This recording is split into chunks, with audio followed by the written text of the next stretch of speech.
What's good for the body is good for the soul. And You know Jwow, what? you're my soul. Oh, wow.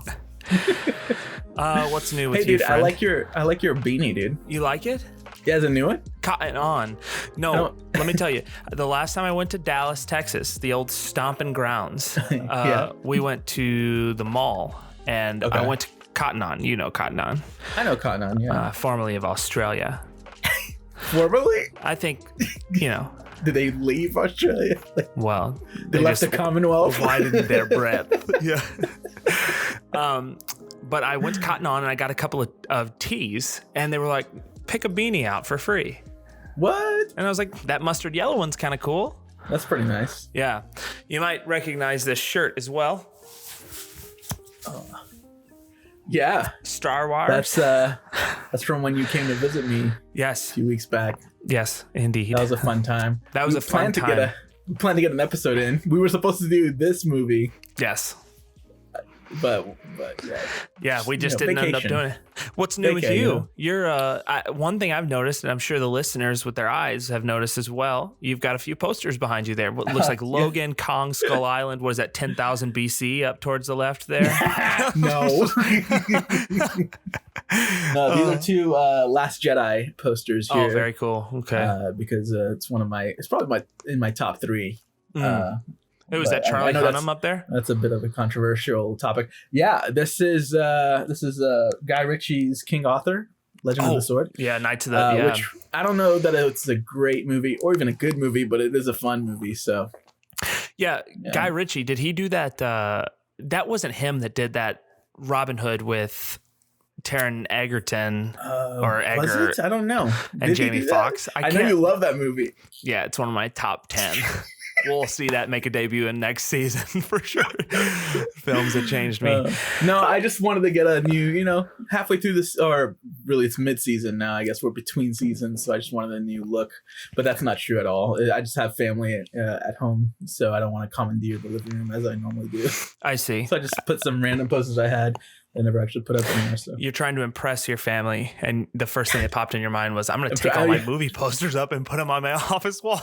Sure. No, well, this is actually a closet. My office is a mess. That explains the brooms that we can see next to you there. Yeah. Hey, the viewers might not know this, but while we're recording this, your birthday is only a few days out, right? Yeah, my birthday's on Friday. We're recording this on is today Monday? Or Yeah, Tuesday? we're recording this on a Monday. Yes. My birthday's Friday. And yeah. your birthday is on a Friday. And you're turning big 3-0. The big 3-0. The old dirty 30. Flirty and QWERTY? QWERTY? Did you say QWERTY? Little keyboard humor for you. Typists everywhere are laughing their arses off. Arses.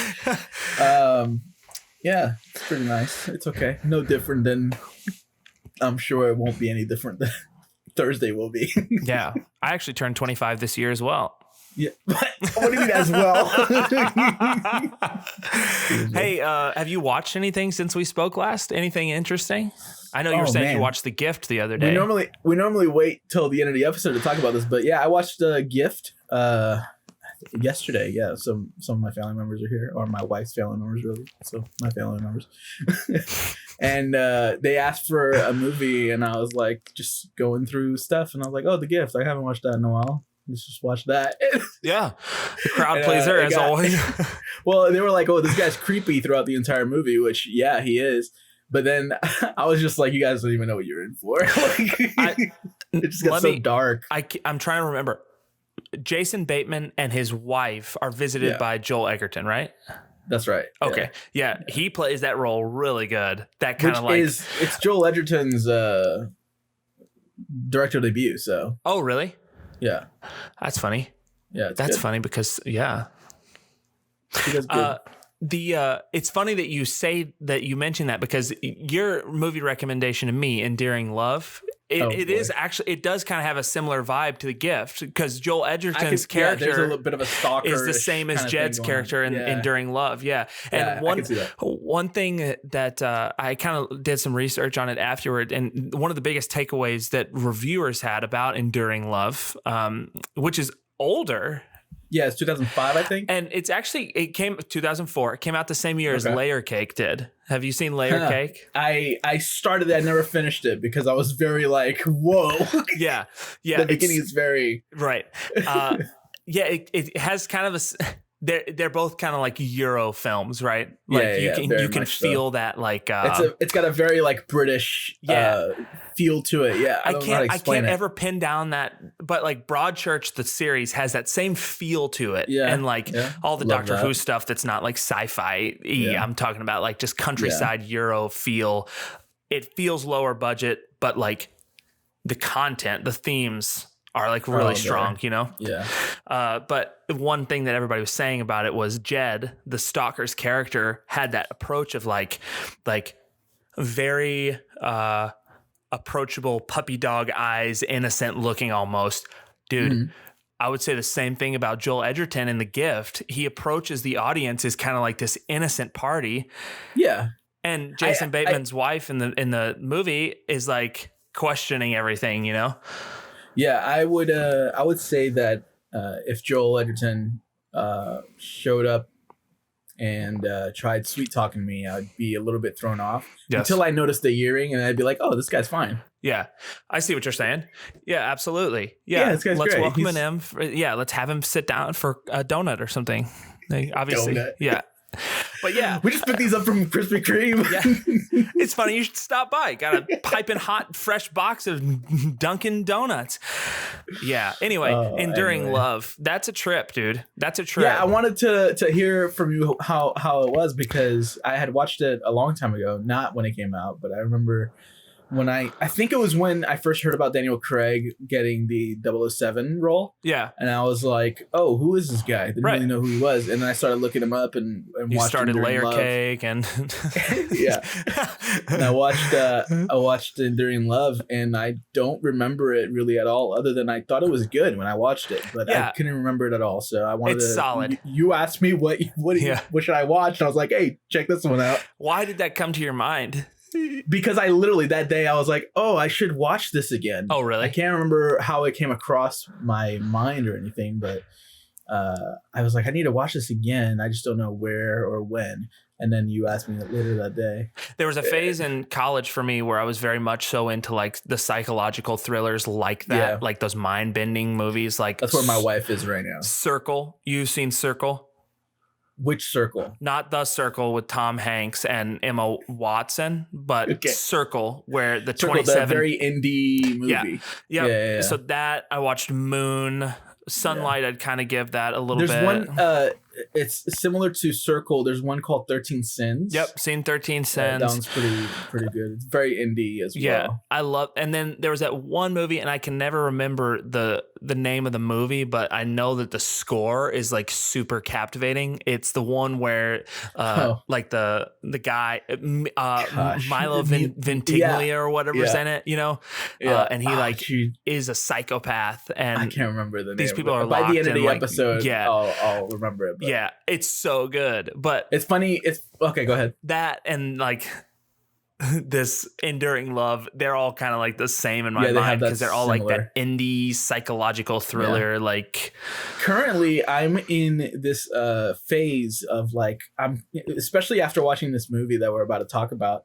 I'm in this phase of like I want to watch indie Groundhog Day like films. Like that have that theme of like Happy Death Day. Happy Death Day. You know what's funny? Like Happy Death Day looked like it was going to be total crap. I watched both of them. They were actually really, really good. Like they were solid, like fun. You know, like it wasn't. It's not going to get an Academy Award or anything like that. Right. But it's solid. It's fun. Yeah. And it's like it keeps you engaged the entire time. And I think those kind of films can either go one way or another. Right. Where you'll be bored with it. The same thing happening over and over again, or you'll be intrigued with like how different things happen in those looping mechanisms of the film. So like one that I watched actually just last night was Arc. It's an indie film on Netflix. I think it's a Netflix original actually. Oh really? And I think not Army. What's the guy that played the not the Green Lantern? Ryan Reynolds. No, the other green one from the CW, or when they were the CW. Oh, I know who you're talking about. The DC character. It's He has an arrow. His brother Green Arrow. His brother's also an actor or whatever. Yeah, his brother is in this. Chris O'Donnell? No.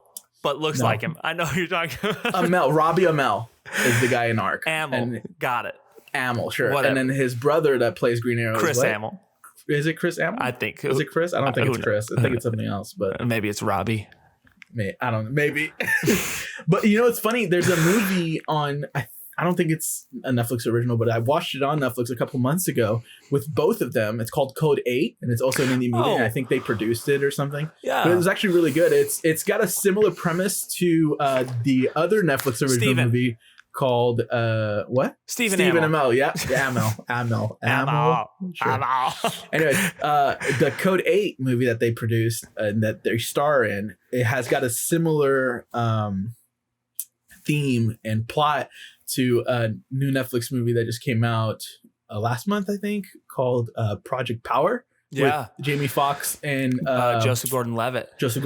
Yeah. That one it has a lot of flaws. It's okay, but it's got flaws. And this one I feel like is even stronger compared to that one. So, but anyways, I guess that's a lot of stuff to watch if you guys wanted to watch. Yeah, dive right in. But we are going to dive into Inside Llewyn Davis. One day. And then one day is one of those that's like... one day does have that kind of looping. I mean, I wrote a couple down. Edge of Tomorrow has that, obviously. But the ones I'm really into... What? What about that one with Ethan Hawke? That one... Predestination. Yeah, that one's kind of like that. I really want to rewatch that one because I remember liking it. And you said that we watched it together. I don't remember watching it together, but I'm sure we did. But yeah, I want to watch it again because I remember liking it, so I just want to check it out again. But the kind of movies that I kind of want to watch right now is like these indie sci-fi that have that looping thing. So Ark was one of them, and then there's one called Time Crimes, which is actually a Spanish language sci-fi thriller. Time Crimes. Nice. Yeah. And it looks pretty good. I haven't watched it yet. And then there's one that I watched a long time ago called Primer. Same thing. Really low budget. It's yes, I know what you're talking about. Early 2000s, I think. Yeah, you know Primer. Yeah. So those are the ones I want to watch. There's also Run Lola Run, which is a German experimental film that I've been wanting to... I've had it on my list for a long time, but never got around to it. But yeah, but anyways, speaking of the loop stuff, here we are. Inside Llewyn Davis. Inside Lupin Davis. Lupin Davis.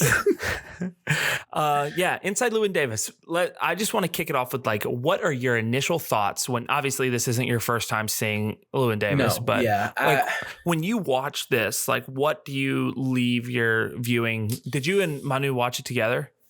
No, we did not. Mm-hmm. Do you think she'd like something like this? I do not think she would like this. She wouldn't like this at all. Just because of it's slow or what?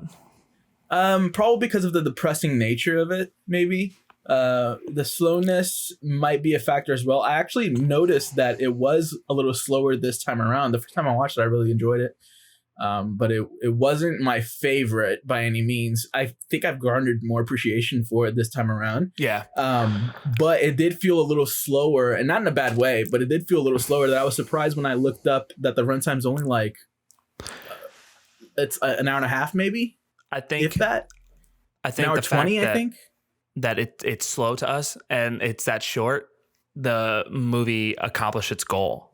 I think the point of all of it, as far as like speed and pacing goes, especially in that scene where he's going from New York to Chicago and back, is like, we want the viewer to be in how he feels his life is moving. You know what I mean? Like, like he's searching for this fast track to greatness in folk music, but what he's come across is nothing but just like traveling through this constant snowstorm and like having to hike up this mountain to get to somewhere with very little return. So the fact that both of us feel that way, because I watched it, fun fact, I watched this movie on the plane to your house. Oh, did you? Funner fact, every time I've seen Inside Llewyn Davis, I've been on an airplane. Really? I've never watched it on the ground. That's funny. Yeah. I've seen it like 5 or 6 times, and every time, I don't know why, but like my mind is like, oh, we're going to go on a flight. I'm going to download Inside Llewyn Davis. I don't know. Anyway, I think the pacing is so intentional in that regard. Yeah. To make us feel that main character's kind of like journey in that regard. Yeah, I find it very intriguing that the Coen brothers put like this road trip film in the middle of this film. You know, Right? like it really does become like a road trip film, Yeah. and even in a funny way because like Llewyn Davis doesn't know anybody else in this car. And No. one of them doesn't speak pretty much the entire time, and the other Johnny one Five. is just like angry Yeah. or like interjects all the time. Like he never lets Llewyn speak or finish the thought. He's like, what he asks him about his name, and he's like, it's Welsh, and he starts talking about it's Welsh. You don't look Welsh. And he's like, yeah, my mother's Italian. And then he just keeps going, like interrupts him again. You don't look Welsh. My mother was Italian. Yeah, this would interest you. Johnny and I were in Seattle. Like it's, I mean, John Goodman is just incredible all around. Always, Absolutely. doesn't matter what he does. Yeah. But Yeah. That I agree. It's so interesting that like it's so unprecedented too. And maybe there was intentionality there in the fact, and now this is also loosely based off of like true account of like very different loosely, folk artists. but it's like maybe that was intentionality of like, you know, we've seen Llewyn living this life in Greenwich Village, kind of working the same routine. Now let's take him completely out of that and have him head to Chicago with these like random arse characters, Johnny Five and John Goodman's heroin addict. You know what I mean? Yeah, it's an interesting take, but I watched a behind the scenes, not a behind the scenes. I mean, it was I believe it was a Criterion edition. Yeah, the documentary. Yeah, but I watched Guillermo del Toro interviews the Coen brothers on this and in another earlier film. I think it was one of their first films that they made, and the Coen brothers say that like that part, the road trip, was always in the movie. Like it was always going to be a part of the movie. I don't know. I tried thinking about like, why would they always have that in the film? Like it was always a part of the film. It wasn't something that just naturally came into the story. It was just like always there. They always knew there was going to be that. And I think it's just a part of that. Like, I feel like it's almost for a character that's so hopeless. Yeah. Like Llewyn is, especially to the viewers. I feel like giving that sense of hope to the character just makes him a little bit more adoring. Absolutely. Like, because he goes to Chicago for a reason. He goes to Chicago to try to make something of himself. One last shot, basically. Right. On the adverse, though, like, I completely agree with what you're saying. That hope kind of gave us a little bit of a breath of life. And then that drop after his rejection, or like him declining Bud Grossman's, you know, offer for a trio, right? Yeah, a trio, which set us deeper into the sludge of, you know, like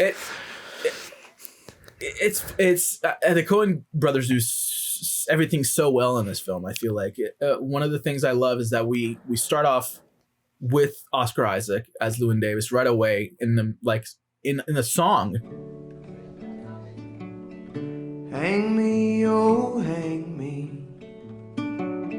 I'll be dead and gone. Right. And like what I find really interesting is that in a lot of movies that follow a musical character that's kind of trying to make himself something of himself, an artist or whatever, we almost get a lot of like what are those called when it's just like quick intersections, like kind of fast forwarding on what they're doing or whatever, where it's like we only get glimpses into these songs over and over again, right? Almost like a training montage in a sports film, right? So like a lot of people, I feel like in films that do have these musical montages, that's exactly what they do. They create these montages to like kind of go forward in time. But in reality, I feel like the Coen brothers let us linger with Oscar Isaac throughout an entire song, and the way Oscar Isaac portrays Llewyn, like Llewyn is like very passionate about what he's doing in that moment.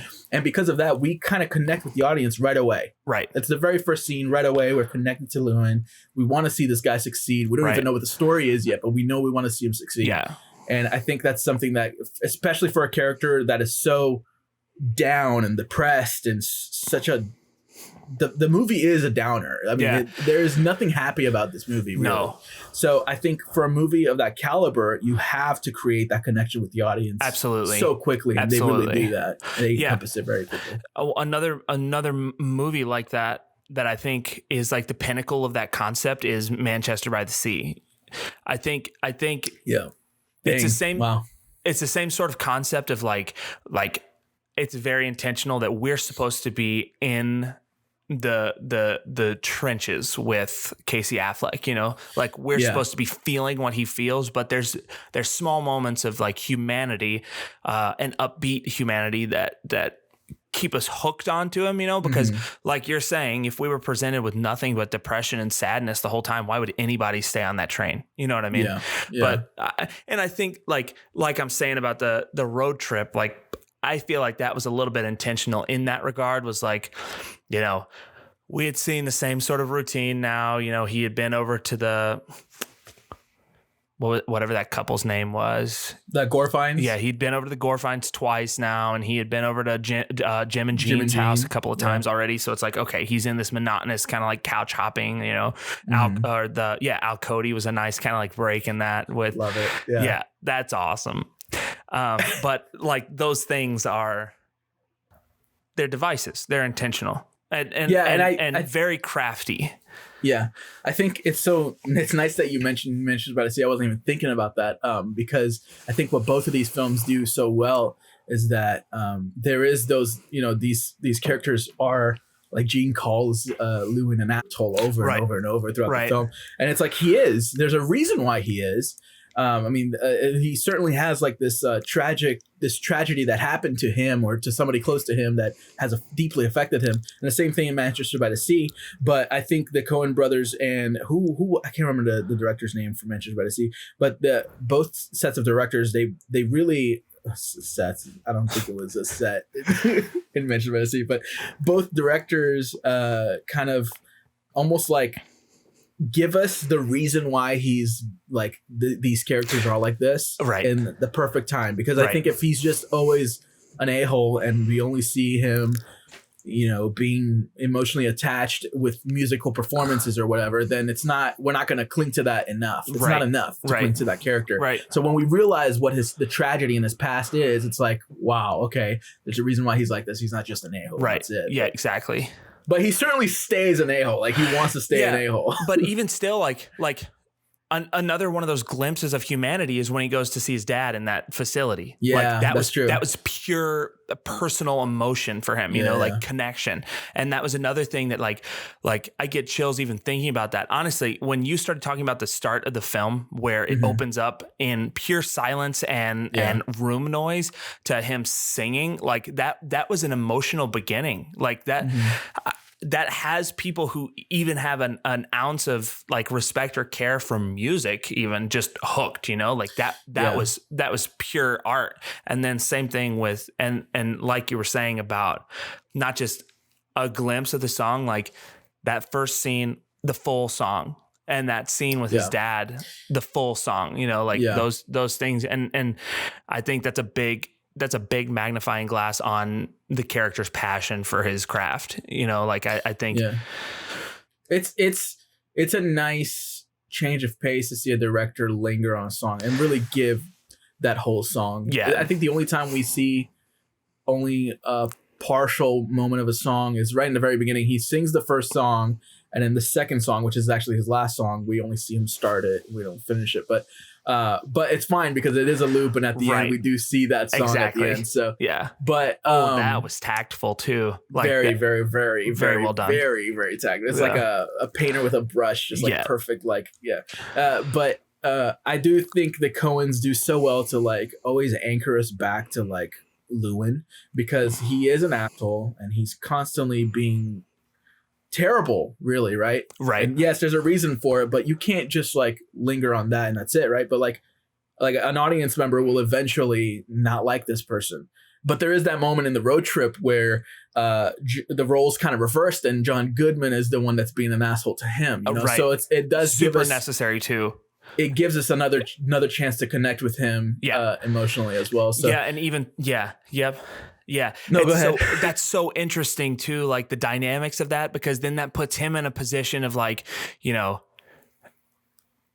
how he responds to John Goodman's character, who's kind of portraying the same character that he has been the whole time, you know, like that like not arrogant, really, but like that person who's like so focused. I think of like Ryan Gosling in La La Land. He kind of has that same approach to jazz music, you know, like it's not that he wants to be an asshole, but it's that he cares about jazz so much that he can't think of anything else in that.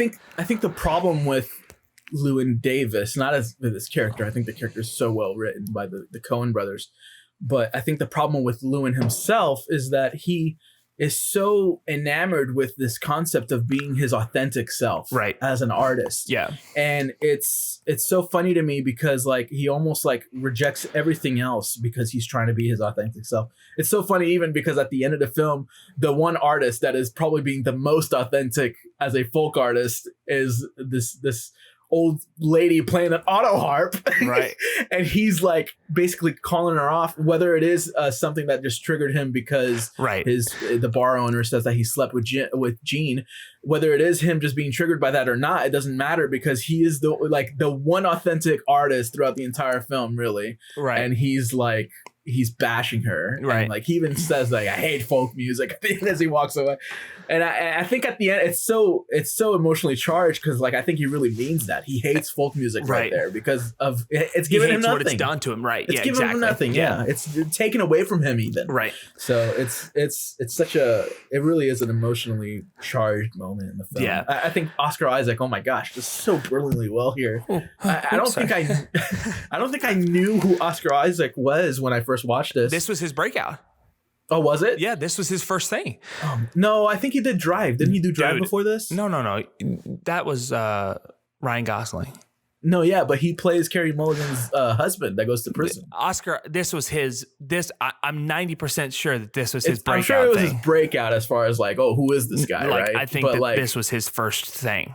No, dude, I think so because this is 2013. When was Drive? Dude.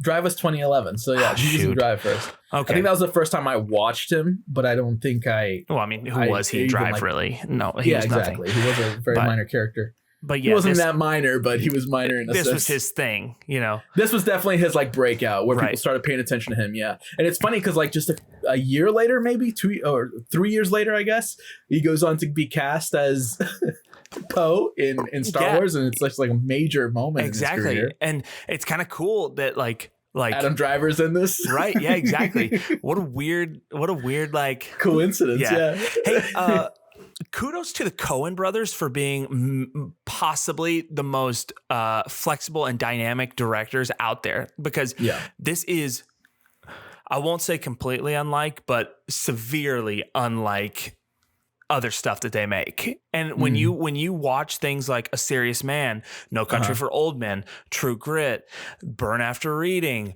Ballad of Buster Scruggs, what was that one with George Clooney? Hail Caesar. Yeah.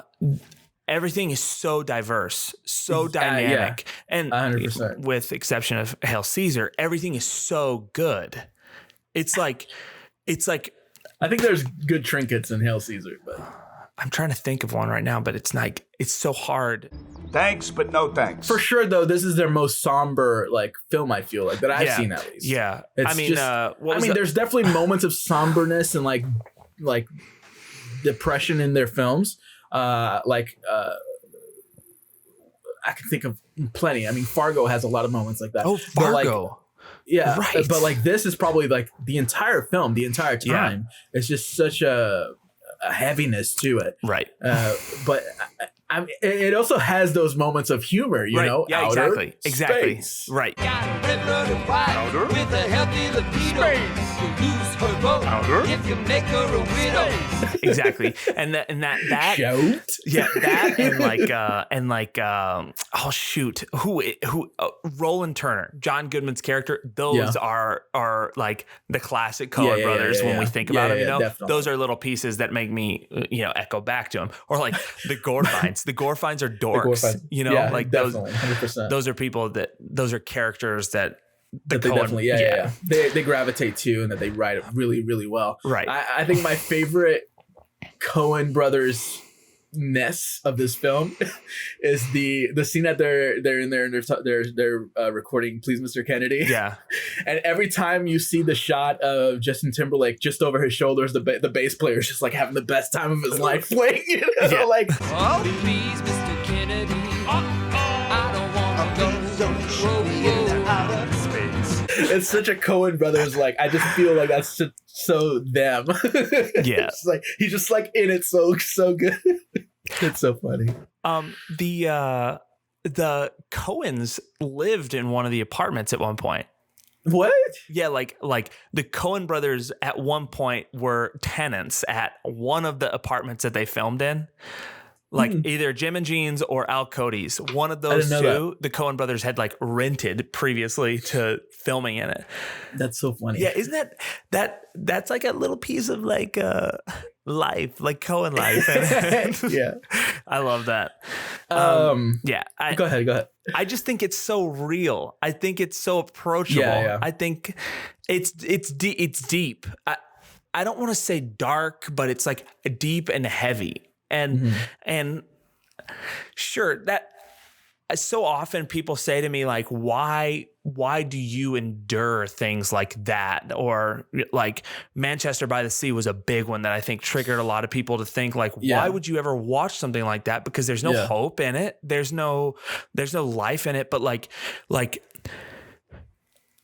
my problem with watching hopeful and life-giving movies only, especially when I care so much about the craft of cinema, is like cinema is an art form that's supposed to be capturing life. And it's like people looking at you know, influencers on Instagram and saying, wow, that person is living a life and I don't understand how I can't be that person. Yeah. Like the Coen brothers took something that's real, that's you know, it might not be the most approachable thing to Joe Schmo down the street to be like a starving folk artist, but like the Coen brothers took something that is a real passion in people's life and that so many people struggle to start in, and they took it and put it in an approachable way. And sure, there's no hope in it. Like one in every 1,000 people that want to be folk artists don't make it or break it. You know, like they're in the dumps, they're in the trenches, but like Llewyn is putting everything on the line for something he cares so much about. And I think that's such an approachable thing. And like the reason I watch things like this and Manchester by the Sea is because like these things are real. Like, yeah, I mean, to be as cliche as possible, art imitates life, right? That's absolutely how the way it should be. So I think these kind of films are necessary to keep us, to remind us of like what we have and what we need to like, how to move forward. And I think that's so well written in this film. It's I mean, Llewyn is the character you don't want to be, right? You have to move forward, or else you're stuck in this endless loop that he is stuck in. And it's an interesting film that I think it's funny too, because folk music historically is about like the struggles and the hardships of like the poor and the lowly in need, right? So I think Llewyn is almost like encompassing what folk music is as a character. Absolutely. Like in this entire film. And this film itself may even be like a folk song, if you want to put it that way. I couldn't have said it better myself. It's like the movie is folk music, you know? Yeah, totally.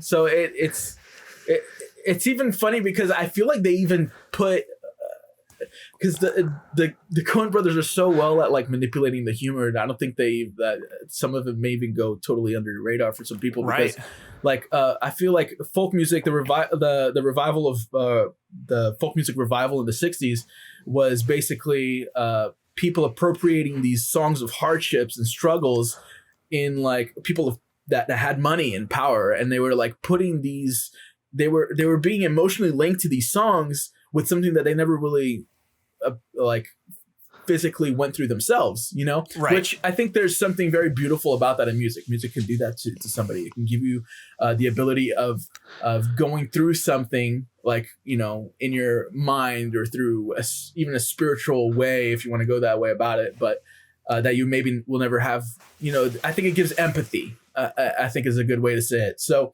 I think it's good, but at the same time, you see like the gore finds, they're these like Jewish academics who will never have that chance to struggle. And they're just like, so like that scene where they ask Llewyn to play and you see like the Gorfines like closing their eyes. Like, yeah. I'd fly up the river to the one I love very well.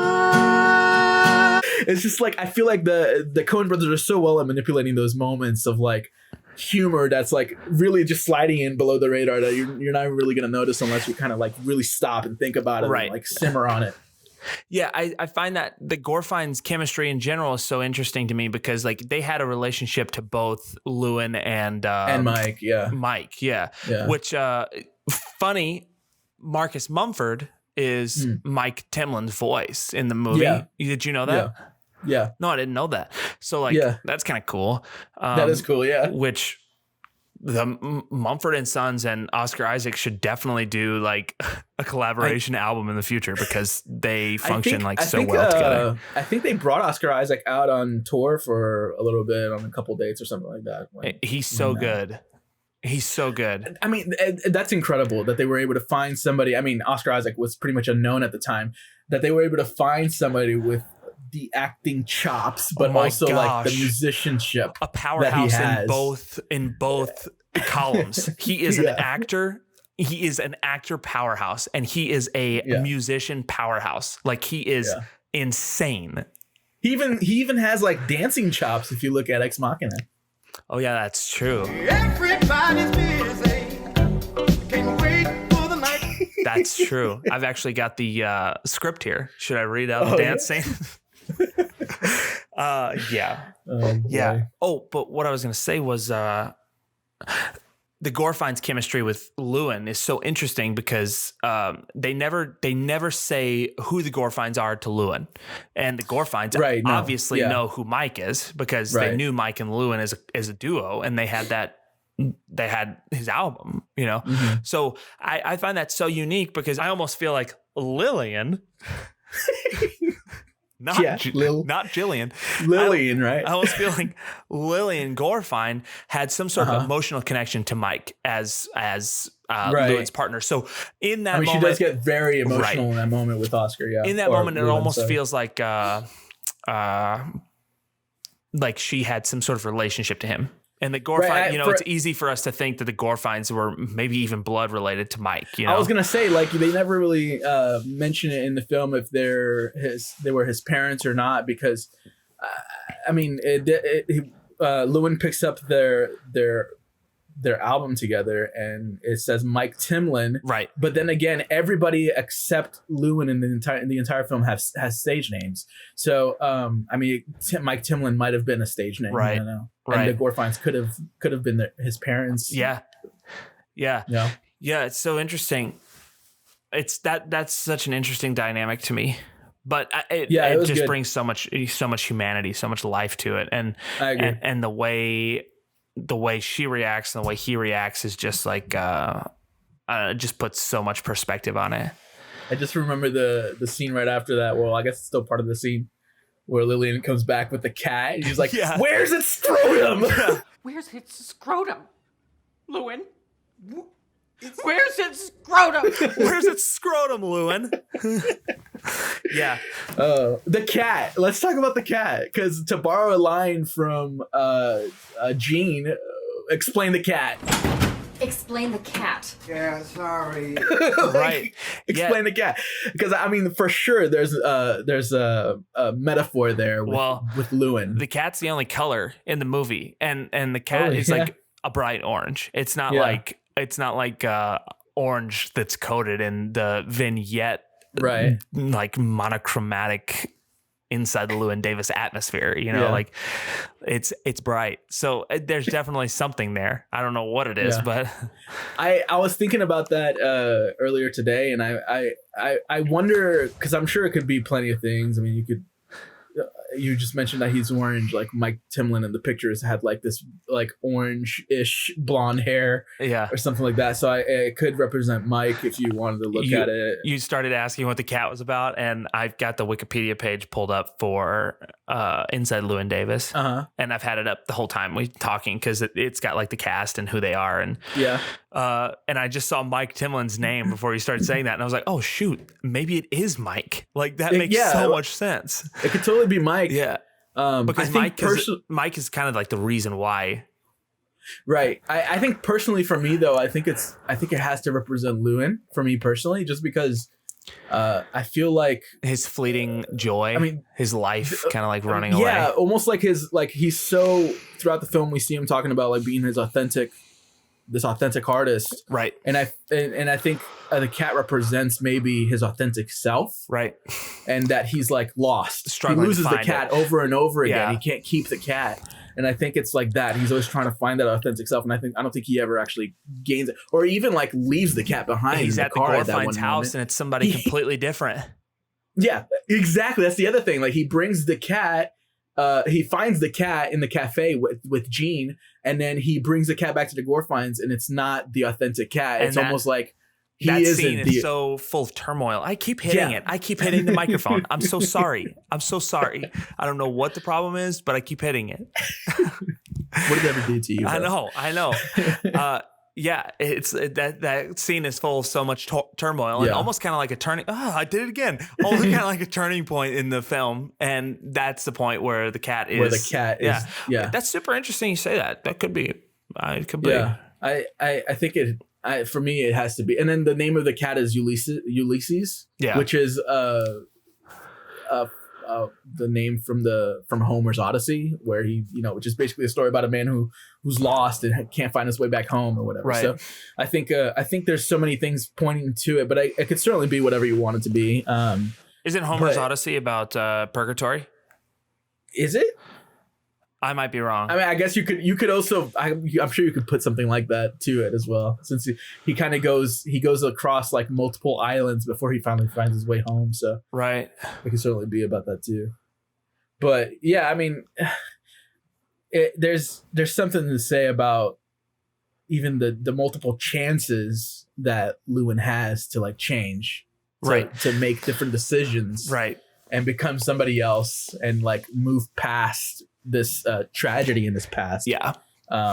Because I mean, even with the kid, he finds out he has a kid in Akron, and then he like drives by Akron and decides to. I mean, he could have done. You see, like he's driving this car for this guy who's totally asleep, knocked out, and like he hits the cat or whatever it was, the animal that was crossing the street, the highway, and then like he slams on the brakes, and the guy just like. Oh shit!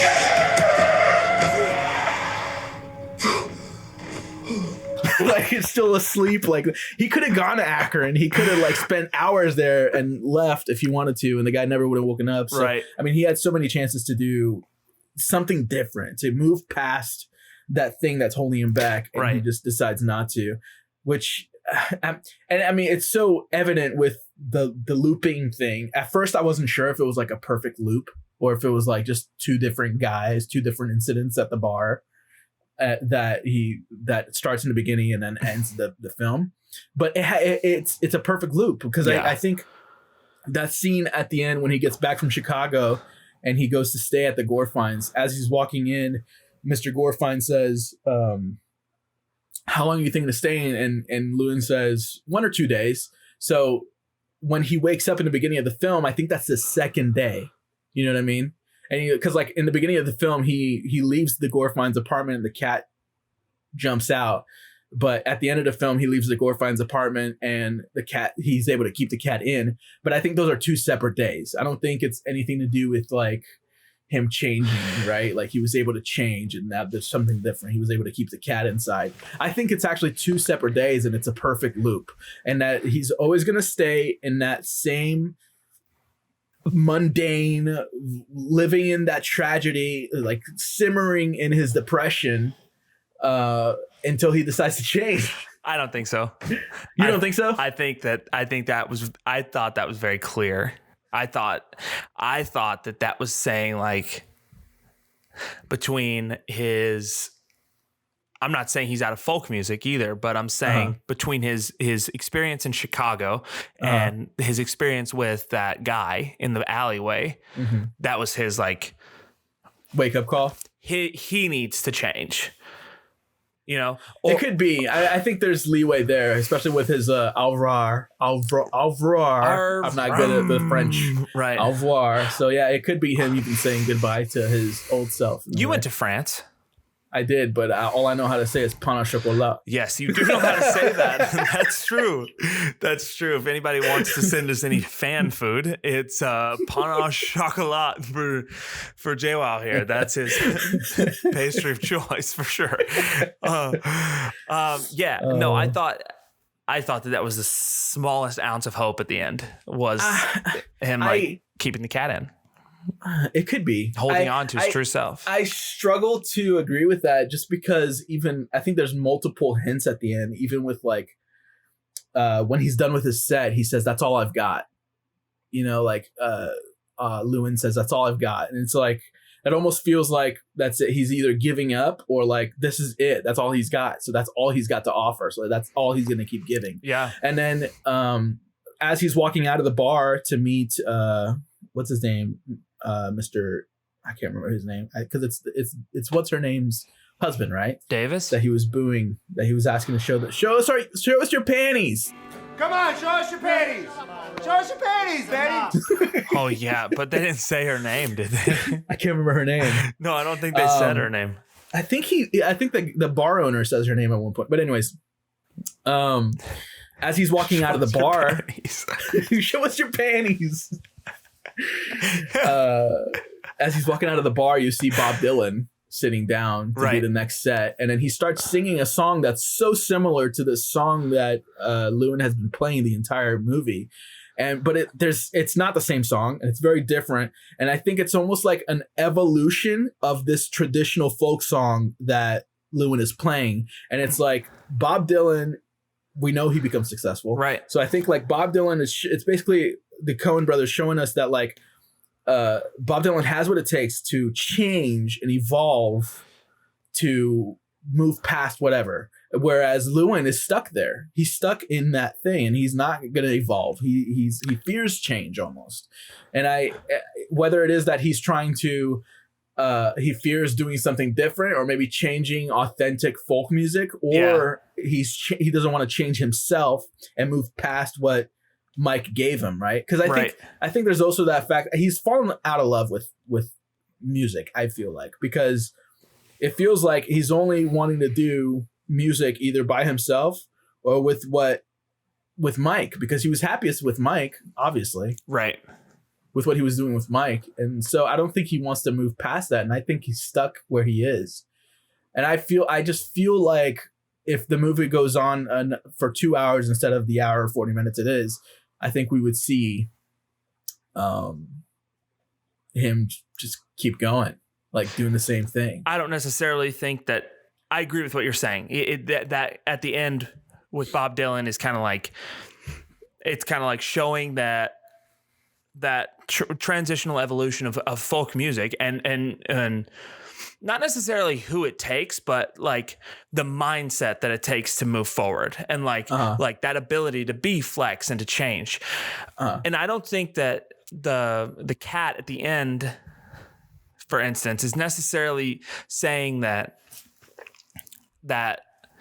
you know, Llewyn is going to be better and then progress himself in folk music necessarily. But I do think that that's him saying, like, you know, being a better person.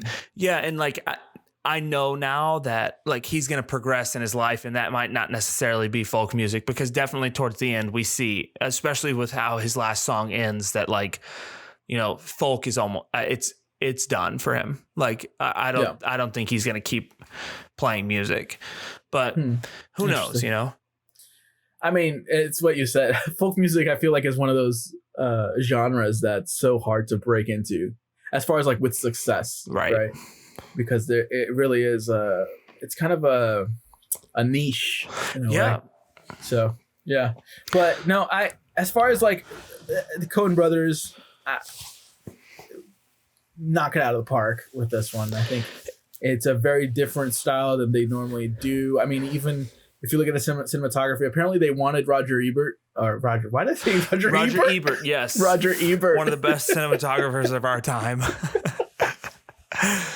Oh, yeah. They wanted Roger Deakins. Roger Deakins. Yeah. They wanted Roger Deakins, but I guess he was busy doing something. I don't know. I actually don't. I wanted to look up. Prisoners, I bet. 2013. Yeah, maybe. But they ended up getting Bruno Del Bonell, which they had actually worked with before on Paris Je t'aime. But I think Bruno does great with this. It's such a, like, especially with the themes of the film, it's such a heavy movie that like it's so dark. The film itself is shot so dark. Yeah. And I saw an interview and Bruno said that it's shot that way because it's such a low budget. They didn't have the budget to like light the scenes properly. Yeah. But it's like you could have told me it was all done intentionally, and it like I would have been like, absolutely. Obviously. Right. And I think there is a part of it that is intentionality because the way like the characters are all lit, but like the rooms just fall into darkness. It's like a precipice. It just like falls into darkness off the frame, and it's showing you like the character and like what really matters in the entire film, basically. Right. Yeah. Exactly. And then it fits perfectly well with Llewyn's anger, depression, and all that stuff. But then the way like the light is so soft too, and it's just like the way it wraps around the faces of these actors. Yeah, like, it's vignetted almost. Soft, yeah. I think it fits perfect. Like it almost gives like a dreamlike quality to the film. And I think it fits with like what like Llewyn is trying to accomplish with like accomplishing like getting the success, but also it almost gives you like almost a sense of hope to the darkness that there is on the same frame. You know, so yeah. I like it. It was interesting to see. Yeah. And I don't think Roger Deakins would have done the same thing at all. I don't think this was something that came from the Coen Brothers. I think it came more from Bruno himself. So I don't think that I would be even intrigued to see how Roger Deakins would do this, because I don't think it'd be the same at all. I think Deakins has a very traditional approach to DPing. Yeah, I think 100%. I think he really values framing. He really values like pure cinematography, which is great. Mm-hmm. Everything that he's done that I've seen is pure gold. Like he really knows how to work a camera. But these films like this in this kind of vein of like it could have been something completely different under Deakins' direction. Like it could have even genre. It could have been something completely different.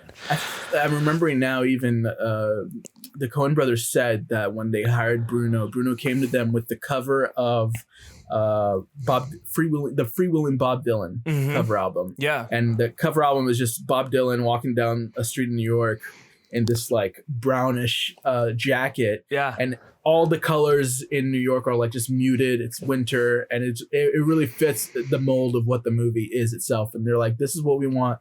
He was like, this is what I think the movie should be like. And they're like, let's roll with that. And I think they accomplished it. It feels very, very muted. All the colors are so muted. You said yourself that the only color in the film really is the cat.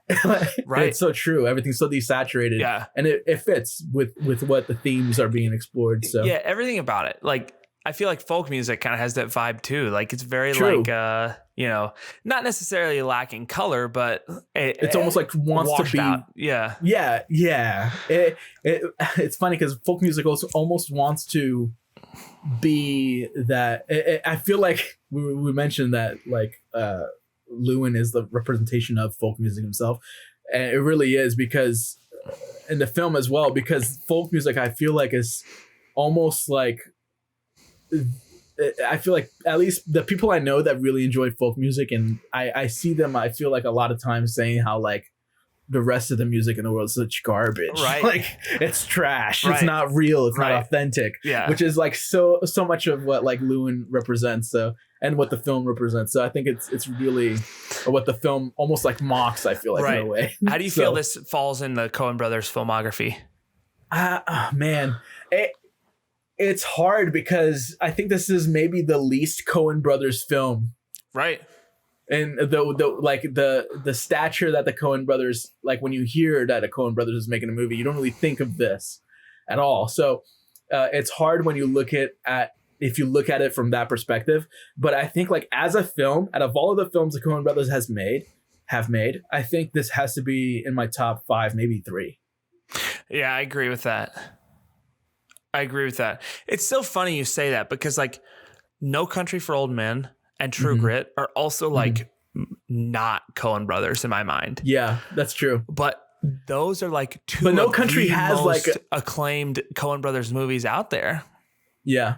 I mean, Fargo is like pinnacle Coen Brothers. Fargo as well. Yeah, I was going to say. It's hard because like there's so much in... You're right. No Country is very far removed from what we think of as a Coen Brothers film. But at the same time, there's so many moments in No Country that scream Coen Brothers. Right. You know what I mean? Yeah. Like the scene the of coin toss scene. What's the most you ever lost on a coin toss? Sir? the coin toss scene. Yeah. I mean, the scene with the gas station. Yeah. Like, there's just so much moments that just scream Coen Brothers. So it's really, the Coen Brothers are like an enigma. In a way. Absolutely. Yeah, I agree. I think this is probably my top 3. Have you ever seen A Serious Man? I did, and this is that's another one that, like, when you look at the credits and you realize it's a Coen Brothers film, you're like, what? Yeah, it's super good. But it also has those moments of Coen Brothers, like the tornado at the end is just so like the act of God thing. Yes, that like the Coen Brothers just like almost lean into in so many of their films. Yes. That like there are so many moments in A Serious Man that feel like Coen Brothers as well. So it's hard to say. Yeah. It's hard. Yeah, but I think I would go as far as saying this has to be in my top 3 because it's solid filmmaking. Oh, it's such quality. I was thinking about like descriptive terminology while I was in the shower, actually, right before this, how I would describe this, and it's not a masterpiece, but it is masterful. Like I think it's a master class in filmmaking. Yes. Yeah, I agree. I agree that every time I watch it, I feel a new way. Like I take away a new perspective. This last time it felt slower, but I really read into that, you know? Yeah. It's good. Yeah, I think I'll appreciate this. I think it'll appreciate in time more and more. Every time you watch it and every time I think new people come into it, I think with time this film only appreciates. Absolutely. It's just what it is. I agree. Yeah.